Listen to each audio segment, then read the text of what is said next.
Hello and welcome to another episode of BikeRadar's Tech of the Month, our monthly roundup of the most kicking fresh cycling swag to land here in my living room.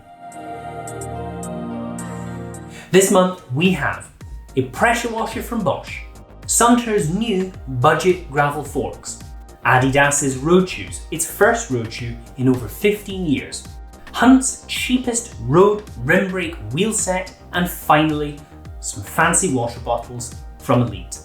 Now, of course, before we get stuck on and give you hungry hippos a feed, it would be remiss of me to not remind you to like, subscribe, and click that little bell icon, so every time we upload a video like this, you'll get a notification. First off, we have the Bosch Fontus. The Bosch Fontus is a portable, battery-powered power washer with a 15-litre inbuilt water tank. Powered by an 18-volt lithium-ion battery, I am hoping this little washer could be the solution to my bike cleaning woes. I live in a terraced house which looks straight onto the street, and it doesn't have a standpipe at the front of the house.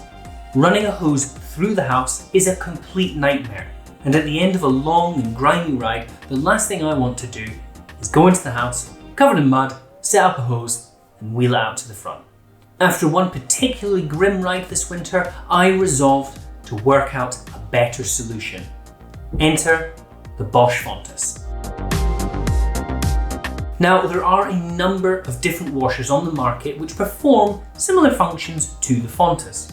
However, for me, it struck the right balance between portability, versatility, and ease of use. I find the idea of driving to the start of a ride to be quite perverse, not least during a global pandemic, so the fact it's ever so slightly less portable than other washers on the market is not an issue for me.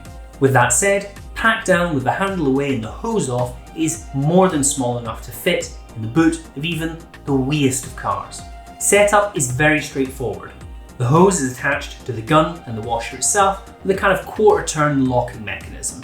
The gun and the brush itself are also stored within a hinged door on the front of the unit. The battery lives in a small compartment on the rear at the base of the washer. This is a little bit of a fiddle to fit. The kind of like rails that guide it in are quite tight, but once you've done it once, you remember to pay attention when you go to do it again.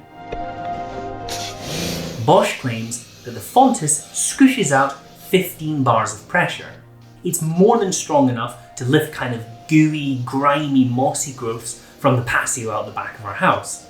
But on the other hand, it doesn't feel so powerful like it's going to blast grease straight out of my bearings. The brand's lowest powered, mains powered pressure washer puts out 120 bars of pressure. Now, how does that compare to your standard household hose? So you're essentially getting something roughly 15 times more powerful, but a good deal less powerful than a standard pressure washer, which to me makes it look pretty ideal for cleaning bikes. The washer has 3 separate settings: a standard jet, a kind of fan setting, and then a mist. The first 2 are the ones that are of most interest to cyclists, and the fanned one is more than powerful enough to remove kind of dirt after a ride. If you need to remove something more stubborn, the jet really does blast pretty much everything off. The included brush is also really useful, so if you come back from a ride, scoosh it down with some muck off, you'll get everything off easily with this washer. The 15-litre capacity is a little bit small. It only really works out to maybe 5 minutes of constant washing, which isn't actually that much if you're cleaning a bike which is truly filthy. The battery as well, though it's quite hard to put a figure on it, I would say works for maybe 20 minutes of washing, which again is probably enough for most times you're going to clean your bike, but it's not going to be enough for every single time. Whether or not the Fontus is for you will likely boil down to the practical considerations of where you live. Now, for me, something like this washer makes a lot of sense. It is £200, which is a lot of money, but if I add up all the hours I've spent cleaning bikes with a bucket and sponge, I think it's worth it. Also, given where I live, having a standpipe fitted to the front of the house would be prohibitively expensive if I weren't to do it myself, and I dare say it would probably cost more than £200. The washer also has the added benefit that if you do drive to trails, then you can take it with you. I am going to follow up with a full review on BikeRadar.com, and I think I'm going to carry on with reviewing these washers. I have actually enjoyed it more than I expected, so stay tuned for that.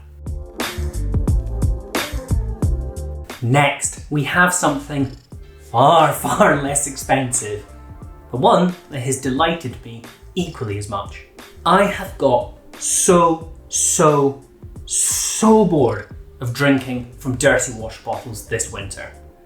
After one particularly grim ride, I resolved to never drink from a muddy mouthpiece again, lest I become very sick from some disgusting field runoff. After a bit of furious Google searching, I stumbled upon these, the Elite Fly mountain bike, which is a pretty standard water bottle, but has a neat little lid which covers the mouthpiece. The key thing about this is the cap completely enshrouds that mouthpiece, which should keep it nice and clean and your tummy E. coli free. The bottle itself is also really nice. It's made from a really flexible, soft plastic that even if I squash it down as hard as I possibly can, it doesn't leave any kind of like marks or creases within it. The flat top of the bottle also means you can get every last drop of water out of it, and the top comes off really easily for washing, which is no bad thing. Sure, the cap will keep it clean, but I do actually quite like cleaning my bottles. And anyone that's easy to dismantle, thumbs up in my books. The bottle is available in 550, 750 and 950 milliliter capacities. Of course, if you're riding in winter, particularly on the roads, mudguards make a lot of sense. But for gravel riders or mountain bikers, where mudguards perhaps aren't as practical, this could really save you from an afternoon of porcelain romance. Now I do wish it came in some jazzier colours, but for now, I'm just going to be satisfied knowing that every time I take a gulp of water, I'm not also drinking dog. Now we have something quite different. The Suntour GVX gravel fork. That's right, gravel suspension really is a thing now. Now this isn't particularly new. It actually launched in June of last year, but at the time it did make some waves. Compared to the market, this is a pretty damn affordable fork, coming in at just $500. To give you context, the Fox AX fork, which is essentially a modified version of its 32 cross-country fork, comes in at roughly $1,000, so we're talking literally half the price here. The GVX is air sprung and is adjustable from 40 to 50 or 60 millimeters of travel. Like the Fox fork, it is also based on 32 millimeter alloy stanchions. In its shortest travel option, this gives the fork an axle to crown measurement of 436 millimeters. And for those of you that don't know, that measurement is much as it sounds. It's the measurement from the middle of the axle to the crown seat race at the top of the crown of the fork.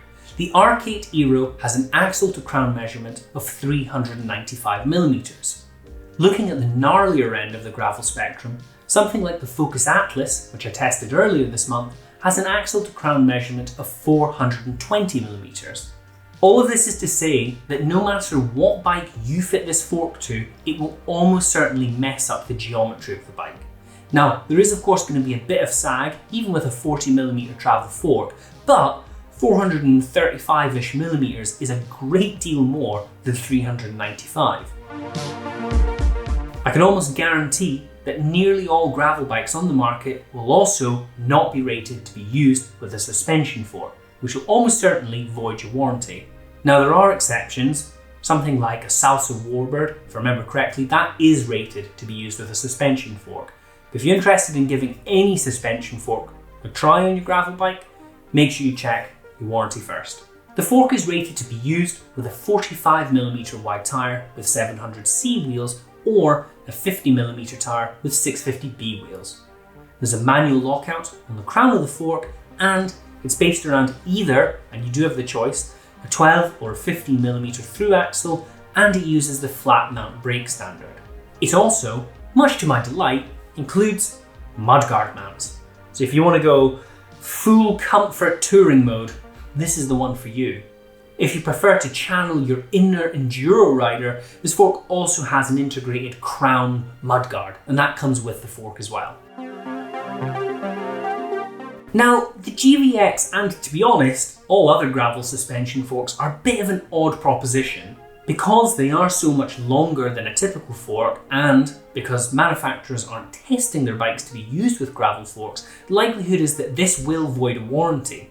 So to offer it aftermarket is quite a bold move, but Suntour is a massive manufacturer and they wouldn't be selling this aftermarket if they didn't think there was demand for it. It's very easy to roll your eyes when you think about suspension on a gravel bike, but I was really impressed by the Future Shock system on the Specialized Diverge. So who knows, maybe I'll have a similar experience with this. Now stay tuned, because I am going to publish a full review of this one on BikeRadar.com. And we are actually going to have a little bit more discussion around suspension on gravel bikes on our YouTube channel this year. If there's any questions you'd like us to answer, or you just want to tell me why I'm wrong, please leave your thoughts in the comments. Next, we have a new wheel set, which is going to make its way onto my beloved All-City Mr. Pink. Hunt's 4-season Aero wheels are its cheapest rim brake wheel set at £349. Designed for faff-free year-round riding, these wheels measure 19mm internal with a 28mm depth. Included with the wheels is a pair of external cam skewers, a cassette spacer, and 3 replacement spokes. Though the wheels are based around standard bladed J-bend spokes, it's always good to see spare spokes included with a wheel set. Though broken spokes are a bit of a rarity these days, I'd rather have them than not. The front wheel is laced radially with 24 spokes, with the rear with 28 spokes in a 2-cross pattern. The build uses brass nipples, which is essential for any wheel set which claims to be an all-season wheel set. Alloy nipples can reduce weight by a very small amount, I don't know why people use them, but more importantly, brass nipples do not corrode nearly as easily as alloy nipples. The wheels are tubeless ready, and I will be setting these up with a pair of 28mm wide Pirelli Cinturato tyres. These are being taken off of a wheel set which I managed to wreck on a massive pothole a few rides ago. As I mentioned, these are going to be going on my All-City Mr. Pink, and again I am going to be following up with a full review on BikeRadar.com.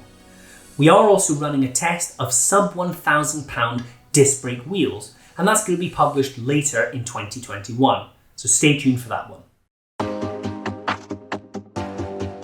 Adidas re-entered the road cycling shoe market after a 15-year hiatus in November 2020 with its aptly named The Road Shoe.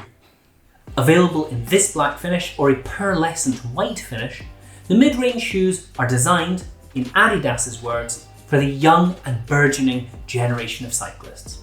Well, I'm delighted to say that this young and burgeoning cyclist has a pair in for review.